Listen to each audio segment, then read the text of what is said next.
북적북적 사람들로 붐비는 이 저가 커피 매장. 흔한 출근길 풍경 같은데요. 그런데 사실 여기 우리나라가 아니라 일본입니다. 한국산 저가 커피 매장이 일본에 상륙하자 사람들이 이렇게 줄을 설 만큼 큰 인기라는데, 아니 그럼 일본에 지금까지 저가 커피가 없던 건가요? そんな中で今年韓国から初上陸したコーヒー店が人気を集めているんだそうです。その名もマンモスコーヒー。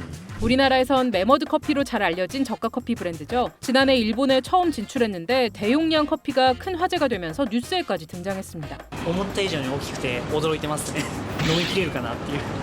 가격은 우리나라보다 조금 비싼 정도지만 일본에선 용량 대비 가성비가 엄청나다고 입소문을 타면서 사람들이 몰리기 시작했다는데요. 훨씬 싸죠. 용량을 생각하면 이름처럼 맘보스 수준으로 넣어준대. 이래서 이제 가는 것 같고, 거기가 다 오피스 거리예요. 직장인들이 많은 강남 같은. 그래서 이제 직장인들이 입소문을 타서 여기에서 한국 어떤 커피가 나왔는데 엄청 싸고 맛있다더라. 바에르라고 하는데 인스타그램 같은데 올리기 좋다. 이게 예쁘게 찍힌다 이런 뜻이에요. 그래서 그걸 친구들끼리 이제 찍어서 올린다든지 이런 용으로 가게 되는 것 같아요. 사실 일본에선 이렇게 커다란 커피 자체를 보기 어려웠다고 해요. 일본 저가 커피 시장은 양보단 순전히 가성비로만 승부를 보고 있었다는데요. 일본은 세계 최초로 캔커피를 대중화한 나라잖아요. 퀄리티가 또 괜찮습니다. 그래서 캔커피를 즐기는 문화도 있거든요. 보통 한 캔에 100엔에서 150엔 정도 하는 캔커피를 마시거나 100엔짜리 원두커피를 마시거든요. 굳이 비싼 카페를 가지 않고 편의점으로 향합니다. 물론 저가 커피 체인점인 도토루나 벨루체도 있긴 하지만 사실 이게 한국식 저가 커피 매장과는 개념이 좀 많이 다르다고 합니다. S280, M이 330엔, 편의점 가격과는 꽤 거리가 벌어진 그 정도의 가격대가 형성되어 있다. 커피만이 아니고 토스트나 이런 것들과 같이 간단하게 커피를 마시고 출근하는 그런 장소라고 보면 될 것 같아요. 또 고급 커피를 파는 전문점들은 아예 대용량 커피를 취급하지 않는 경우가 많대요. 드립해서 시간을 들이고 공을 들이고 양도 많이 안 줘요. 또 조그만한 그런 커피잔에 조금 담아줘요. 파격적으로 낮은 가격도 인기를 더한 요인이었습니다. 최근 세계적으로 원두값이 폭등하면서 일본도 커피값이 크게 오르고 있었거든요. 가성비를 대표한다는 편의점 커피들도 최대 200원씩 일제히 값을 올렸고요. 스타벅스도 커피값을 계속 올리고 있었는데 이렇게 양도 많은데 저렴하기까지 한 커피가 갑자기 짠 하고 등장한 거죠. 실제로 스타벅스 아메리카노는 벤티 사이즈가 565엔인데 메머드는 940ml에 400엔부터 시작하거든요. 양은 1.5배 많은데 가격은 더 저렴한 겁니다. 그럼 일본도 이제 우리나라처럼 저가 커피 브랜드들이 대중의 사랑을 받게 될까요? 전문가들은 의외로 저가 커피가 반짝 인기에 그칠 수 있다고 말하는데요. 일단 테이크아웃에 대한 인식 자체가 우리랑 아예 다르다고 합니다. 테이크아웃 비중이 한국보다는 훨씬 적습니다. 일본이 상당히 보수적인 사회라서 길거리에서 음료를 마시거나 음식을 들고 다니는 그런 문화가 아니거든요. 게다가 일본에서는 식사와 커피가 결합된 세트 메뉴가 많은 편인데요. 우리는 왜 점심 먹고 카페에 따로 가서 커피를 사 먹잖아요. 그런데 일본은 식당에서 아예 커피까지 세트로 판매하기 때문에 커피를 굳이 밖에서 들고 다니며 마시지 않는 경향이 있다고 하고요. 일본 사람들에겐 익숙하지 않은 커피 맛도 걸림돌이라고 합니다. 드립커피의 진한 맛, 풍미를 느끼면서 입가심을 하는 걸 더 좋아하는 그런 문화예요. 그래서 저가형 커피를 마시면 일본 사람들이 제일 먼저 처음 느끼는 것은 너무 싱겁다라고 얘기를 해요. 그래서 자리 잡을 수 있을까? 물론 이런저런 숙제들이 남아있긴 하지만 일본 사람들이 또 저가 커피 브랜드를 엄청 좋아할 수도 있다는데요. 왜 일본에 4차 한류가 불고 있다고 하잖아요. 그러니까 일본에선 K-팝이나 드라마 같은 콘텐츠를 넘어서 먹거리나 화장품 같은 한국 문화 전반이 유행하는 건데, 이런 분위기에서 한국형 저가 커피에 대한 인식도 달라질 수 있다는 겁니다.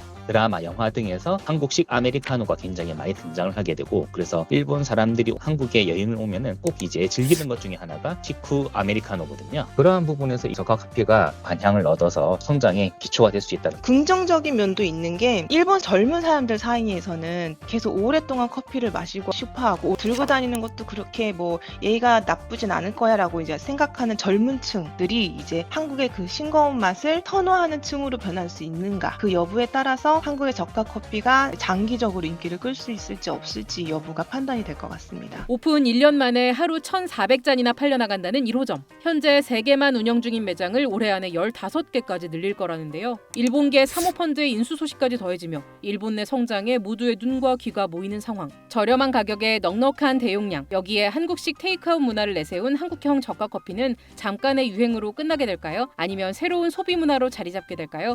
여러분의 의견을 댓글로 남겨주세요.